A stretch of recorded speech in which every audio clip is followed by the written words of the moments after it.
chers amis, et bienvenue au monde d'avant, troisième épisode de notre saison. Troisième bougie, il est temps d'allumer cette troisième lumière de nos couronnes de l'Avent. Et si vous ne l'avez pas encore fait chez vous, il est temps d'allumer cette troisième bougie, la bougie de la joie. Traditionnellement, ce troisième dimanche de l'Avent est celui où règne la joie. J'y reviendrai avec mon invité dans quelques instants.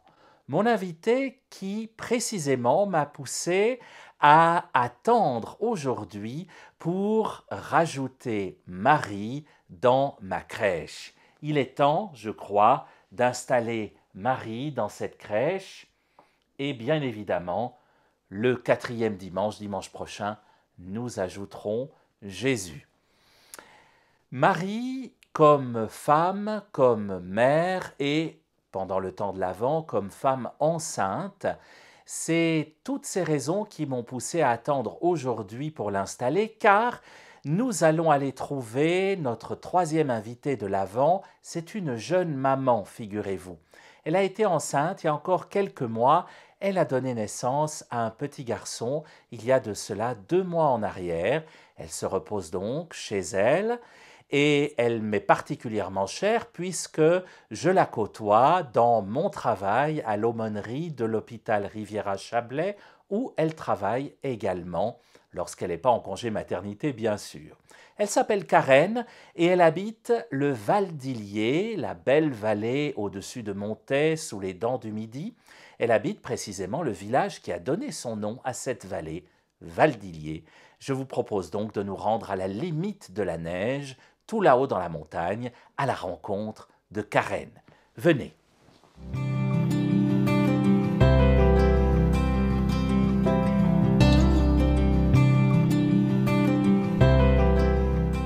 Bienvenue à Val d'Illier, en Valais. C'est ici, à 900 mètres d'altitude, que nous allons rejoindre notre invitée du jour, Karen. Venez.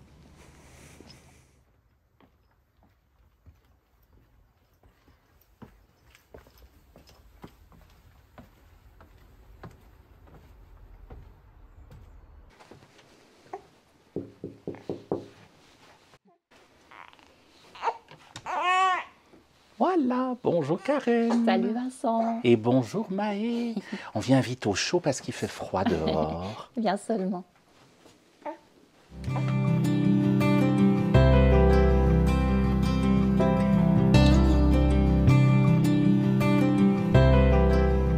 On est ici chez toi, mais ce n'est pas assez dire. On est chez Mathéo, ton époux, et chez Maë, votre fils, qui est tout petit.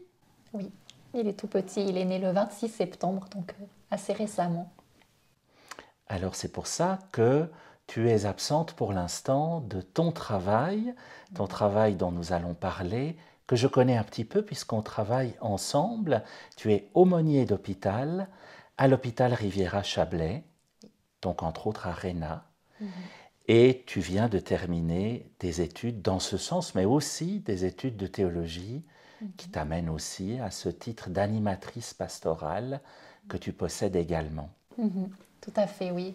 Je suis diplômée tout récemment, puisque c'était en juin. Et puis déjà en parallèle à cette formation d'animatrice pastorale, j'ai eu cet engagement à l'hôpital de Réna, à la HRC. Et puis j'ai la joie de pouvoir le poursuivre ensuite. Alors en effet, maintenant, entre parenthèses, avec l'arrivée de Maë, mais je me réjouis de reprendre cette mission. Une mission qui est entre autres en pédiatrie à l'hôpital. À l'hôpital, il n'y a pas que des personnes âgées que les aumôniers viennent accompagner jusque dans la lumière de l'au-delà. Il y a aussi des événements joyeux comme des naissances et il y a aussi des enfants qui sont hospitalisés et c'est pas tout simple quand on est enfant et qu'on est à l'hôpital. Et tu t'occupes notamment des enfants de Terre des Hommes avec des marraines, un très beau projet qui est porté par ce petit groupe et par toi. Tu nous en dis quelques mots ? Volontiers. C'est vrai que plus que moi, ce sont les bénévoles qui prennent soin en fait de ces enfants, puisque le but c'était de mettre en route une équipe de bénévoles qui puisse accompagner les enfants de Terre des Hommes quand ils sont hospitalisés à Réna, parce que voilà, ce sont des enfants qui viennent non accompagnés, les parents restent dans le pays. Et du coup, c'était important pour Terre des Hommes et aussi pour la pédiatrie, pour soulager aussi les équipes finalement de la pédiatrie, que des personnes puissent prendre soin de ces enfants. Et puis le groupe de bénévoles, elles sont une dizaine maintenant, elles le font vraiment avec beaucoup de joie, elles sont très investies. Et puis donc c'est vrai que c'est une très belle mission qui a été réalisée. Ici, il y a une magnifique crèche. Elle est juste là derrière la caméra, derrière vous qui nous regardez. Alors on va s'y rendre dans quelques instants parce que d'abord il faut qu'on puisse vous la montrer tellement elle est belle. Et puis ensuite tu vas nous dire, même si j'ai une petite idée, quel est ton personnage favori dans cette crèche et pourquoi? Ah, on y va.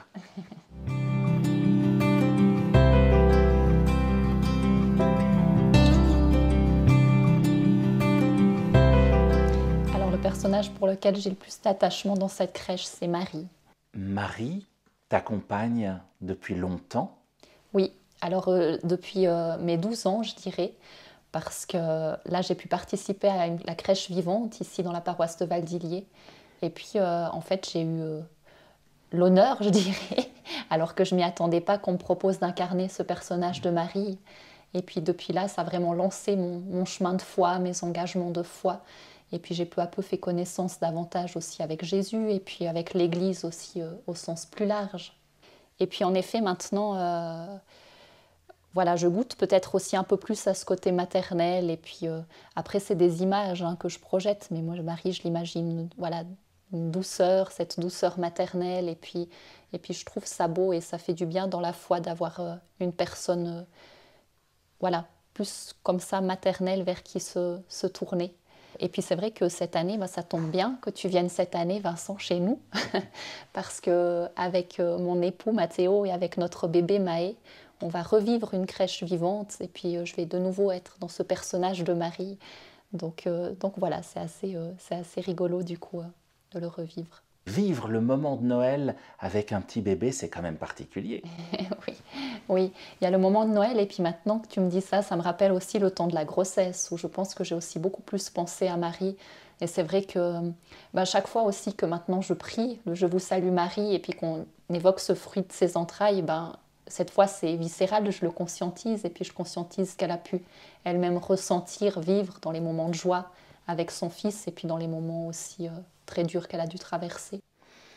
Dans ton travail auprès des patients à l'hôpital, c'est aussi Marie, j'imagine, qui est en partie présente.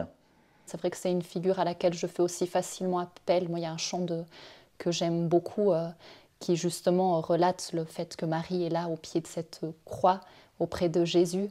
Et puis j'aime bien mettre des fois ce chant pour les patients parce que c'est vrai qu'elle nous rejoint dans toutes nos réalités. Et puis oui, ça c'est précieux, oui. Marie, c'est aussi Notre-Dame du Oui, comme on l'appelle parfois. Elle représente ce premier oui que tu as donné à l'âge de 12 ans, donc c'était hier, lorsque tu l'as incarné dans cette crèche vivante. Mais j'imagine qu'il y a eu d'autres oui dans ta vie et qu'elle n'était pas si loin. Il y a d'abord eu, je dirais, le oui du temps de mon discernement, ce oui à me former pour avoir une mission en Église, et en l'occurrence cette mission d'aumônier. Et puis tout dernièrement, ces dernières années ont été vraiment très riches de oui, et ce n'étaient pas des petits oui. Il y a eu le oui à Mathéo pour cette demande en mariage. Et puis bien sûr, le dernier oui, c'était le oui d'accueillir Maë, enfin d'accueillir cet enfant dans notre famille. Et puis je pense qu'aussi, ça me fait penser maintenant que c'est des oui qui se redisent régulièrement, parce qu'il y a des jours plus difficiles, que ce soit dans le couple ou avec un bébé aussi. Il y a des moments magnifiques, mais il y a des moments aussi un petit peu plus ardus. Et puis c'est un oui qu'on redit perpétuellement. Et c'est ça qui en fait sa beauté aussi.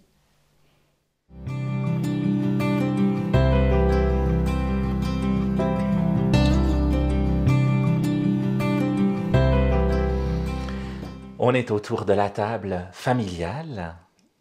Quel thé m'offres-tu? Alors j'ai choisi un thé rooibos douceur. Oh, ça, je te reconnais bien là. Ça va bien avec toi. Et alors, il y a plein de bonnes choses là-dedans. Si je lis amandes, bâton de cannelle, morceaux de vanille, arôme naturel, c'est vraiment un thé de Noël typique en ce dimanche de la joie, troisième dimanche de l'Avent, le dimanche rose en plus, liturgiquement parlant. C'est le dimanche de la douceur, hein. C'est parfait. Ben, goûtons ça.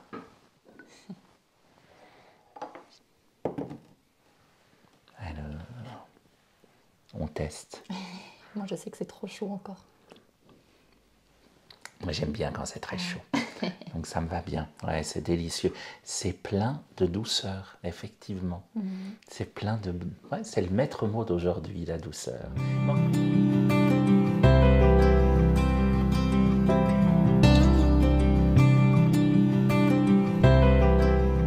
J'ai une petite idée relativement à un des merci que tu peux avoir pour ces 9 mois, mais il y en a peut-être d'autres. Oui. Bien sûr que mon premier merci va être pour ce don de la vie et ce don de Dieu, comme il porte le nom pour notre petit Maë. Vraiment, c'est un immense merci. Et puis, ce merci l'a accompagné de plein de petits merci de reconnaissance pour la manière dont tout ça s'est passé. C'est vrai que quand on peut être que reconnaissant sur tout le processus de la confection de Maë jusqu'à son arrivée, du temps de la grossesse, de l'accouchement, vraiment, on a été comblés de bénédictions et on est immensément reconnaissant. Et puis là, ça me vient en tête aussi une grande reconnaissance et puis un merci du coup au personnel de l'hôpital. J'ai pu expérimenter, alors là, en tant que patiente avec Maë, on a été chouchoutés, on a été accompagnés avec compétence, mais aussi avec douceur, avec humour. Enfin, c'était vraiment très, très appréciable. Et puis, un grand merci du coup aux équipes soignantes de l'hôpital. Donc, s'il y a des futures mamans qui nous écoutent, venez à Réna, on y accouche merveilleusement bien. Et tu n'es pas la seule à me le dire, en tout cas. Oui, tout à fait.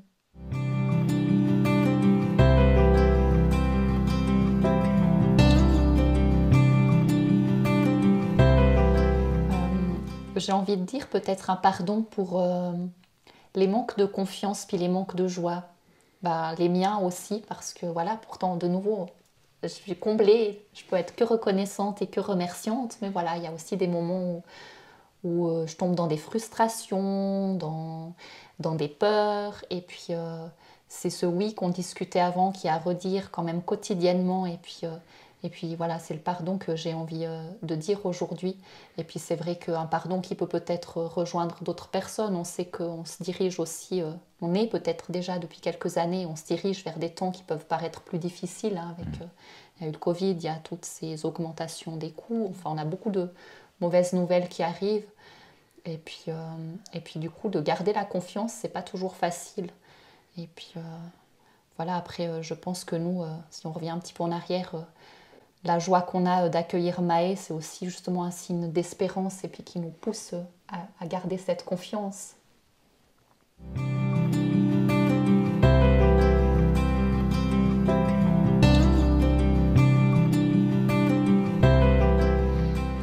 Et un s'il te plaît, pour les 9 mois à venir, jusqu'à l'été prochain en gros. Alors le s'il te plaît, je pense dans la continuité, ce serait une demande de paix, mais d'abord je dirais de paix intérieure, donc pour moi-même demeurer dans cette paix intérieure, pour mes proches bien sûr. Je souhaite que mon époux, que mon petit Maë puisse avoir cette paix du cœur. Et puis bien sûr, si on élargit, j'aimerais beaucoup qu'à plus large échelle, chacun puisse goûter d'abord cette paix intérieure et puis dans une idéalisation bien sûr qu'on aspirerait tous à ce qu'il y ait une paix qui soit davantage présente dans notre monde et puis qu'on arrête de voir toutes ces horreurs qui s'y passent et ces guerres. Ça, ce serait vraiment le comble du magnifique. Une trêve de Noël, à tout le moins. Et puis si elle était définitive, ce serait beau. Oui. Par exemple. Tout à fait.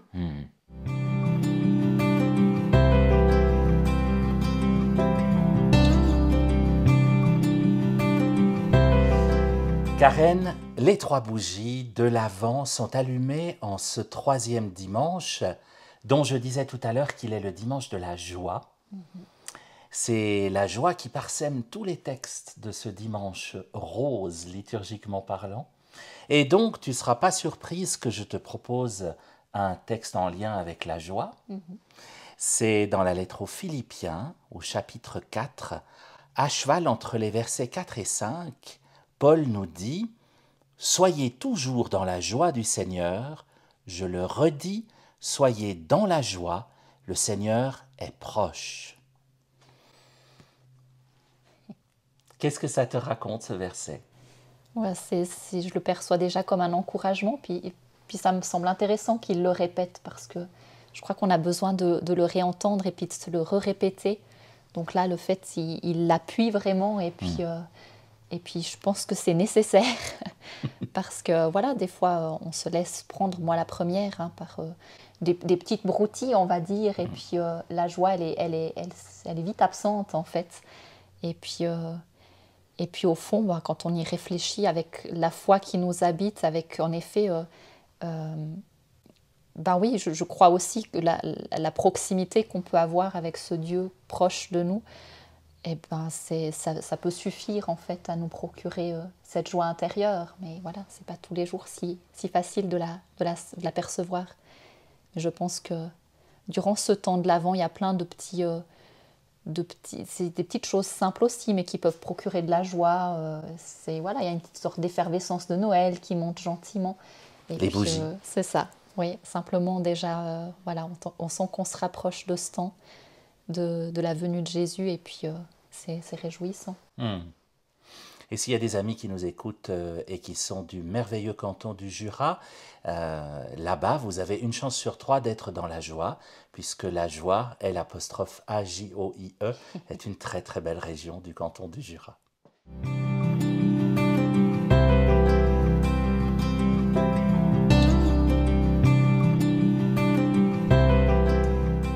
Karen, Nathalie, dimanche dernier, t'a proposé un texte qu'elle t'a envoyé. Ce texte, nous l'écoutons maintenant par ta voix, avant que toi-même, tu proposes un texte à Agnès que nous rencontrerons dimanche prochain. Volontiers. Alors le texte a pour titre « D'étendre l'arc ». Dégage-toi dans la mesure même où tu t'engages sans compter. Prends de la distance dans la mesure même où tu communies fraternellement à autrui. Le cœur humain, même le plus généreux, n'est pas inépuisable. Dieu seul est illimité. À exiger sans cesse le maximum de lui-même, l'être profond se dissocie et se perd. La parole alors devient vide et la prière inquiète. Pour retrouver un regard libre sur les événements, il faut fuir et se tenir tranquille et rassemblé devant le maître de tout. Pars donc vers la source cachée de toute chose. Quitte tout et tu trouveras tout. Prends le temps de vivre amicalement avec toi-même. Respire. Reprends haleine. Apprends, dans le repos du corps et de l'esprit, la calme lenteur de toute germination. Reçois la paix du Christ. Ne te hâte pas, afin de mieux courir dans la voie des commandements, le cœur au large. Voilà, chers amis, nous nous retrouvons dimanche prochain, même heure, même écran, pour un dernier épisode du Monde d'avant. J'irai encore plus avant dans le canton du Valais, je passerai le coude de Martigny et je vous retrouverai quelque part en plaine à la rencontre d'Agnès. Merci Karen. Merci Vincent. Et à la prochaine, à Bientôt. l'hôpital, de toute façon tout bientôt. Oui. Et puis peut-être encore sur d'autres écrans, qui sait. Merci. Prenez soin de vous.